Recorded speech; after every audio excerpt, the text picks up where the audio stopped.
দর্শক দেখুন, আমরা তো নর্মাল পেঁয়াজু খাই, আজ আমি কাঁঠালের পেঁয়াজু তৈরি করব। দেখুন এখানে কি নিয়েছি, সব কিছু রেডি করে রেখেছি। মসুরের ডাল, খেসারির ডাল, এক মুঠ চাল, সব কিছু ভিজিয়ে রেখেছি, ধুয়ে নিয়েছি।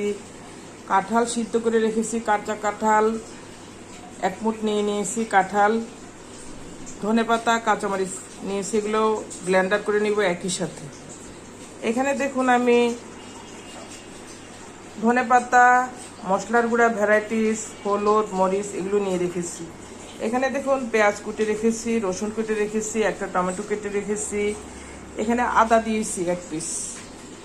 দেখুন দর্শক, আদা আছে সাথে। আমি সবগুলো উপকরণ ব্লেন্ডার করে নিব, আদা, রসুন, পেঁয়াজ, ধনেপাতা সব সহ। আর এগুলো ব্লেন্ডার করব না, এগুলো আমি ব্লেন্ডার করার পরে মেখে নিয়ে পেঁয়াজও ভেজে নিব। এটা হবে কাঁঠালের পেঁয়াজু।